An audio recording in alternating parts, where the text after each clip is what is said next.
Hello, Jonah. Hello, Andrew. How are you?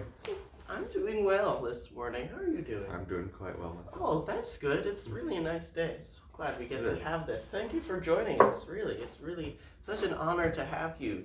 So you are a composer at Juilliard, right? Yes, I studied composition here in undergrad. So what is that really, composition? Well, that's a very good question. So I studied classical composition, which means I work within the medium of classical music. And basically what I do for my degree and what I do as an artist is I create sounds and organize them, basically. I think that's sort of what the definition of music is, like organized sound. I'm not sure who originally said that, but basically what I try to do is just, there are so many sounds out there, I just try to put them together in a compelling way to create some sort of, overarching narrative or overarching journey in the larger scale of the piece. So yeah, that's a rough way of describing what a composer does. Oh, that's pretty cool. So you have this sound, but do you ever make kind of disorganized sound where it's just like kind of up to whatever happens to be happening at that moment, and then it's still part of your music, and it's random, but it's still music? Well, sometimes I'll write music that is designed to seem like that, like music that is intentionally conceived to seem like all over the place or like sort of arbitrary and random. Usually for me, that process is still very much thought out and sort of conceived in the process of writing the piece. It's not just like, hey, violinist, just kind of do whatever you want for 5 minutes. Like usually I'll put some directive in the score, but there are absolutely times where I want that sort of affect of, it seems like everything's unpredictable, everything's random. I know a lot of other composers though, they like to leave things a lot more up to the performers in their notation of the score. So a lot of composers do leave a lot of the freedom to the people who are playing it, and that can be really interesting. For me, myself, I usually tend to, notate everything pretty specifically in the score, at least up to this point.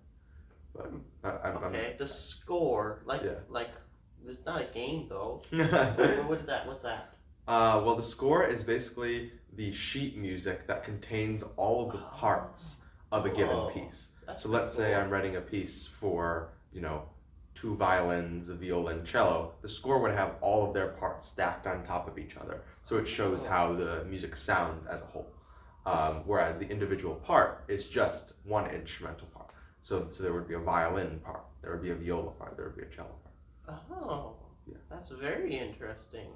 Now, it's kind of like Mozart or Beethoven, but why should modern composers, are they trying to improve Mozart or Beethoven? Is there anything wrong with those composers? What are they doing now? Hasn't that already been done before?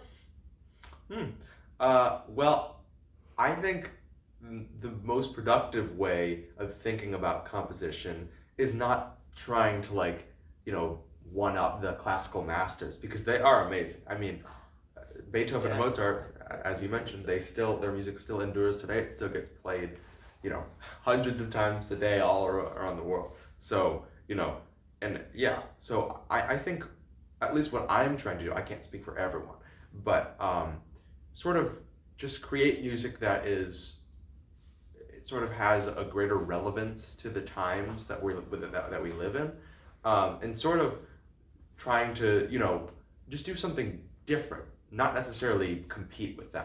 Just create music that's more suited for, the times we live in today, the events we're experiencing, the emotions we feel. I wouldn't say sometimes composers do have a rivalry with classical masters, and they're like, oh, Mozart was 12 when he did this, and I'm 15, but that's really, I think it's just fun games in general. I think mainly what we're trying to do is not to compete with them, because we all really look up to them a lot, and we learn so much from them and studying music. I think it's more just trying to do something different, that's maybe more relevant, or I guess a better way of putting it would be relevant in a different way to the times that we live in now. if that answers. Yes, exactly. It does answer my question. But actually, the great thing about these kinds of interviews and about science and about question and answer in general is that the answer to one question brings up another 10. So unfortunately, I have more questions for you. That's Like, not unfortunate at all. for example, you said that music that composers are writing now are more relatable to now. Why?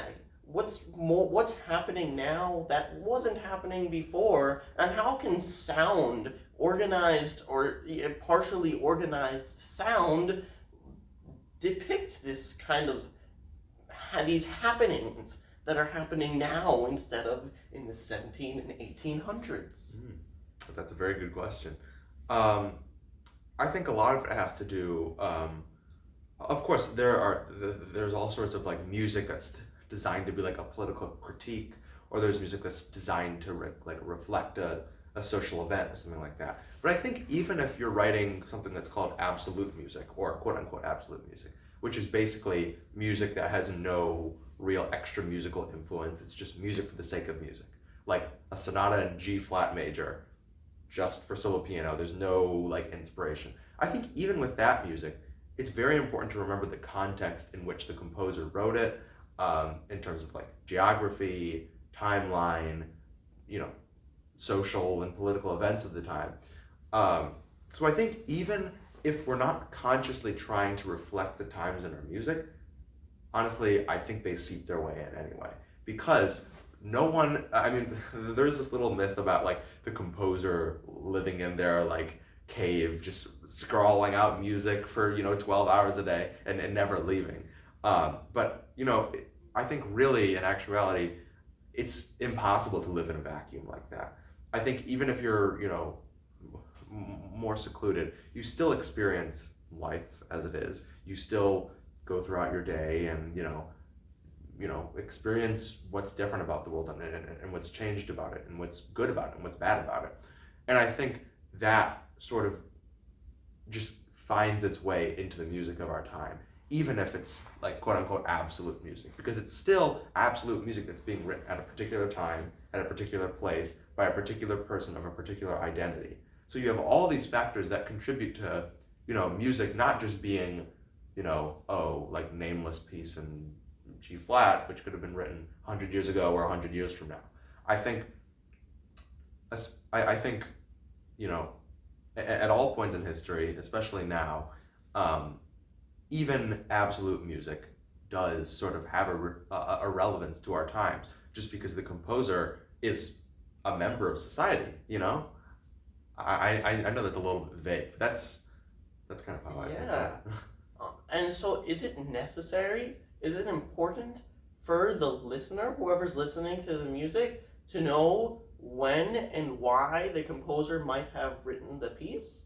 Or if they just listen to the music because, they like the way it sounds and they find a completely new meaning for it. Like, for example, let's say they listen to a piece called Don Quixote by Richard Strauss, and it's a great piece and it's long, and they think instead of some miller or some nice old man, history professor, whoever they want to think of when they think of Don Quixote, they think of Superman, and they get the story completely wrong, but they still enjoy it, and it still works, and it still fits the music. Is that okay, or is that very bad to go against what the composer meant? It's also a good question. I don't think or at least I think for me, I don't think interpreting music in a different way is going against what the composer meant. I think going against the composer meant is like, more like if you have something in the score and you like recklessly don't follow it or something like that. Or if you have stuff that the composer really specified, I want it to be this way, I want it to be that way, in the performance of the music, I think that's probably more like kind of against what the composer meant. But, once the music is played, once we hear it, the composer is, they can't change that anymore. Like it's happened, and now it's up to the audience to really internalize it and come to some conclusion about its value or its effect on them. So I think I don't like to play into the idea that there's like one interpretation you can have of a piece. I mean, that's why you get so many different opinions of music. Like you have people who love this piece and people who are like, oh my God, I can't listen to it. I think that's sort of the beauty of music, along with many other art forms, is that it is so subjective, you know? Every person can have a completely different interpretation of it, and that's totally okay. They're all valid. It's just, you know, it's organized sound, and it's really up to us to fully come to the conclusion of, oh, what does this mean to me? What is it saying to me? You know, why is this important? So I think the composer can do a lot through their art to sort of like encourage an audience member to go down a certain path or to like start thinking about certain things. But really, I think it's really important to realize that it's totally okay to have different interpretations of a piece, and it's honestly it's what makes the classical music world so interesting, I think.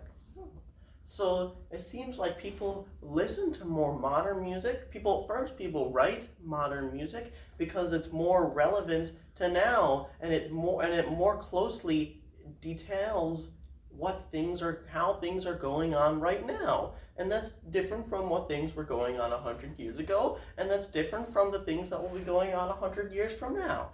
And people listen to what is modern music because they want to better understand this person's interpretation of the person who wrote its interpretation of how things are going right now.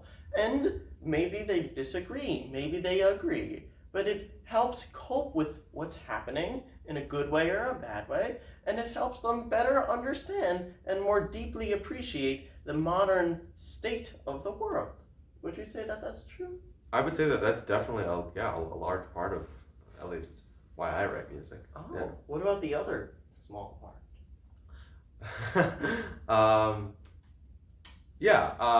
Well, I also, I just find music to be, a lot of people will say the phrase, music is a universal language. And to some degree, I think that's true. But it's not like you can like usually communicate like through music with no text, like what you need to pick up at the grocery store or anything like that. Like, it's not like you can play a Mahler symphony and the audience will be like, oh, Mahler really wanted a carton of milk and like a dozen eggs, something like that. Like you can't really communicate things that concretely, unless you have obviously like someone who's like speaking or something like that. But I think, anyway, I'm rambling, sorry. But I think music does have a very unique power in that, first of all, there's no prerequisite to listening to it. You can certainly deepen your understanding of music by studying it, by being exposed to it more often, all of these things. But anyone, with the capability to hear can listen to any sort of music without any, prior intervention or anything like that. So anyone can really enter this world of the music with no prerequisites. And also I feel that it does have a unique power in that it encourages, an audience to join you in this world that sort of you've put together. And often it can be, as I'm sure it can be a profoundly emotional experience. It can be a profoundly upsetting experience. It can be a profoundly, confusing experience. And I think that's really powerful. I think one of the most powerful things that music does is cause the audience to ask questions or cause the audience to have some increased curiosity about something. So, I think in that way there's so much that music can communicate. And then the other thing is that it's really a shared experience. I think it creates such a strong connection and sort of bond between audience members that I think is really special and something that composers try to take advantage of. So anyway, sorry for all the ramblings. No, thank you for all the ramblings. It was very helpful. I agree about your anecdote about live music. Really, I think that the sounds that come from instruments are only played that way one time and will have never played that way and will never be played that way in that same way again. I think that music produced through a speaker, like the one up there, is nice, but it's it's different. It's through a speaker instead of the air wiggling like that. Actually, it wiggles like that. Because that's what sound is. It's wiggly air, and so the air wiggles differently when you play it through a speaker than through an instrument, and so that's why recorded music sounds different from from live music. And so I really think that composers wrote this so the composer meant this music to be interpreted by real instruments. They didn't mean it to be interpreted by a speaker. They meant it with acoustic live instruments. So that's why I think that music can be more closely interpreted with live instruments, but it can be pretty closely interpreted with speakers.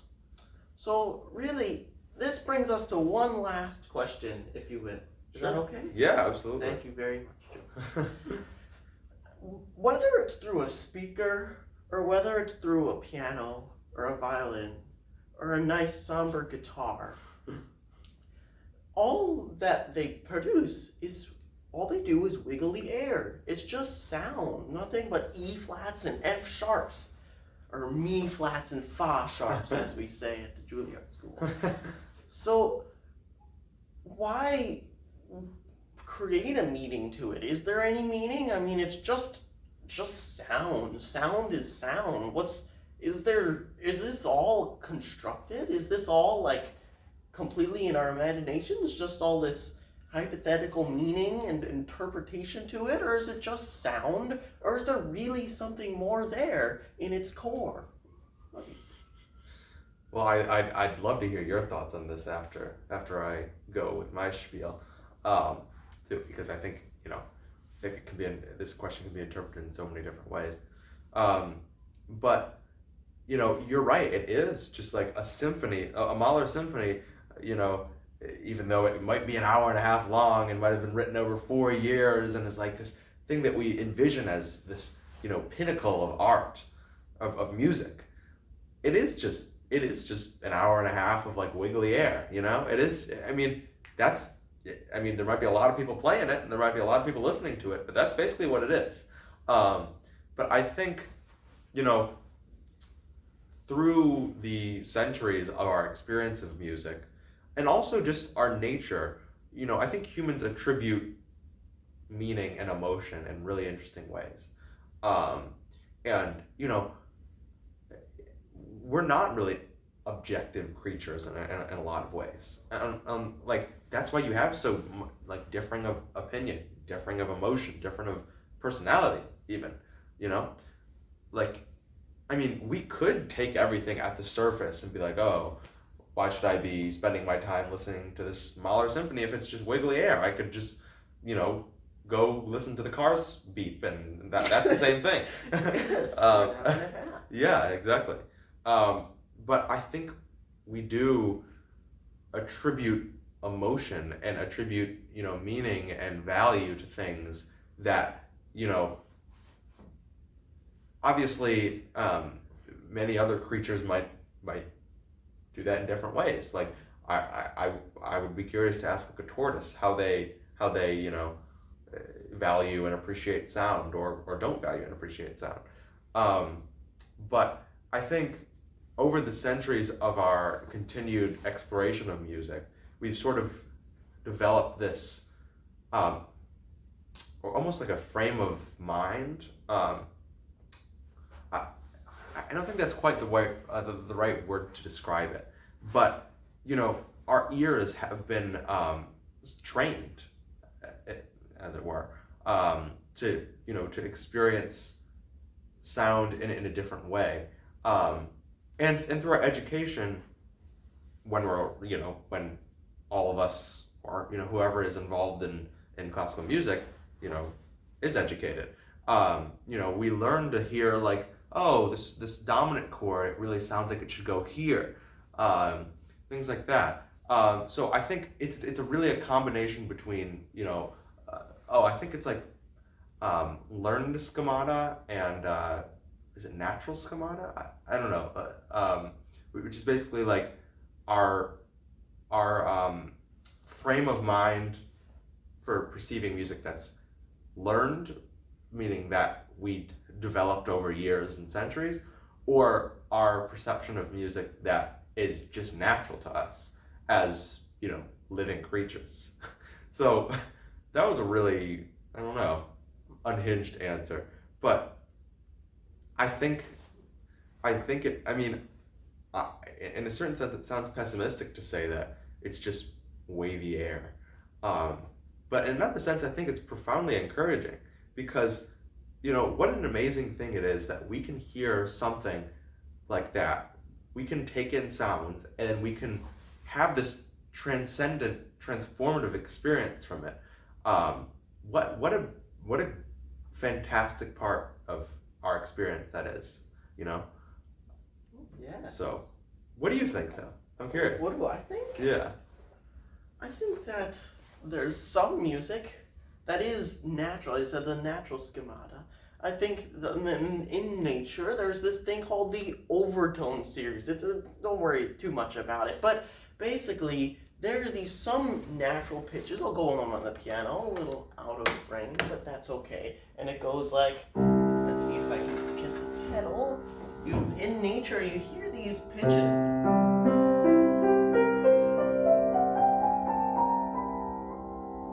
And those are actually not made by humans. I just played them on the piano, but those are actually just already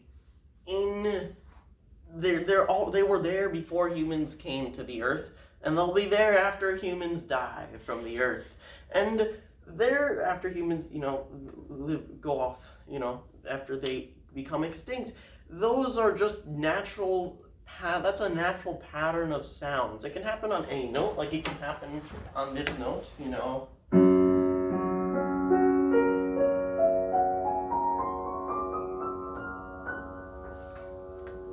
It can happen on that note. It can happen on any, and it's just a pattern, and it's called the overtone series.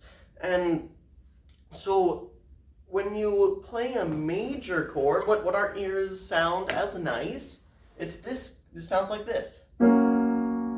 And that's actually the notes of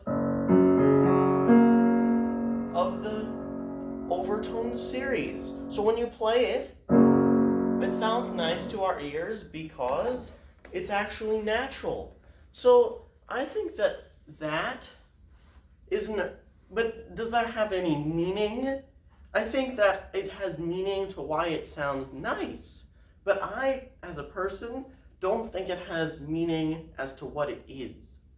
I think that it's only sound, but I think that it means what it is. It means that it was played. Maybe it means that it was just there in the first place. But it doesn't mean this camera, or you, or your computer. It doesn't mean that. It doesn't mean my shoe, or Jonah's head. It just means the air that it is. And the pattern means that it was not made by humans. The pattern was already there, but I think that the air is the same. It still means the physics of what it is. And I think that if you were to say that it actually represents Jonah going out to the store to buy his groceries on Monday afternoon, I think that is a construct. I think that that's perfectly okay, and that exists in here, in the head. But I think that meaning was placed on there, externally. And that's okay. You can do that, certainly. But I think that meaning is not natural, and it doesn't have to be. But that's a human meaning, and that's okay.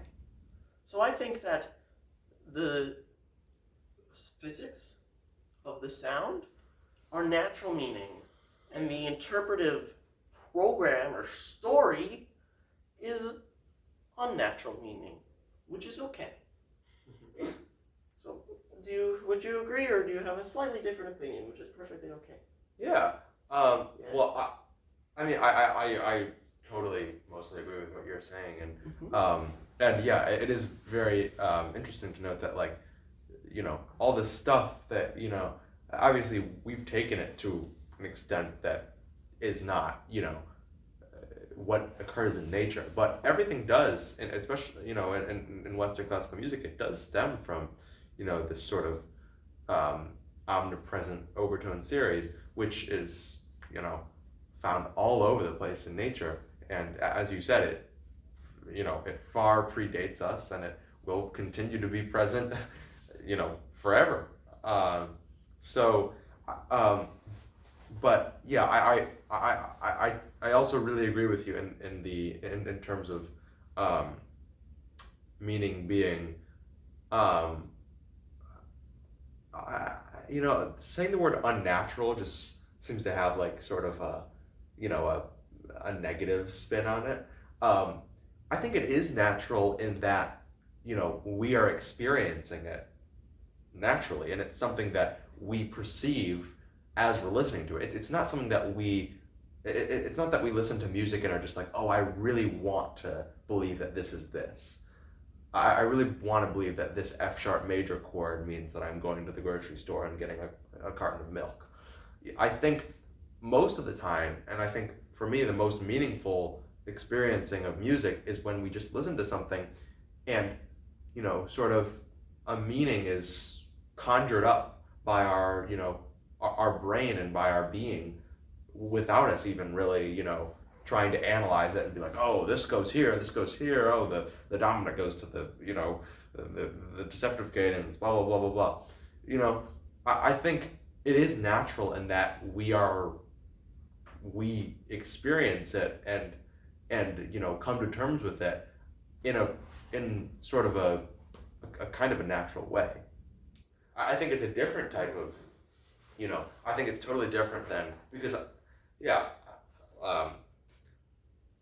like you said, it's a lot of it is determined by us, and a lot of the meaning is up to us.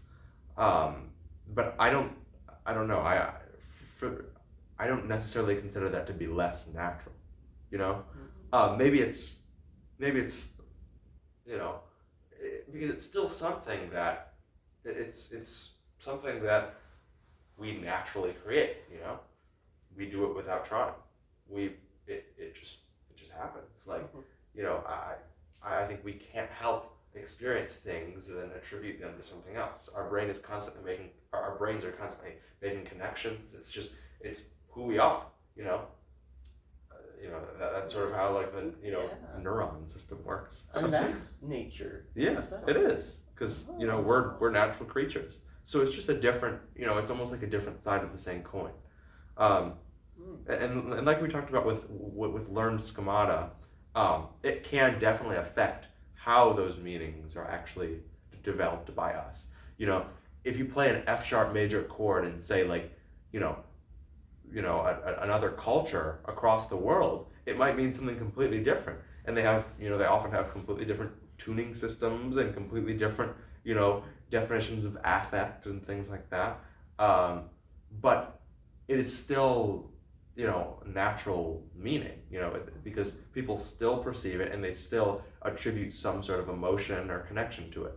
Through the natural firing of their neurons. Yeah, exactly. So that's another thing that is like a uniting force about classical music, is that everyone, whether they like the piece or not, they experience it and they attribute meaning to it, and that's something that we can all do together. It doesn't, it's not like, even if some people might not like the piece and some people do, everyone has the ability to, be immersed in that world. So I think that's, sort of a nice egalitarian way of, looking at music.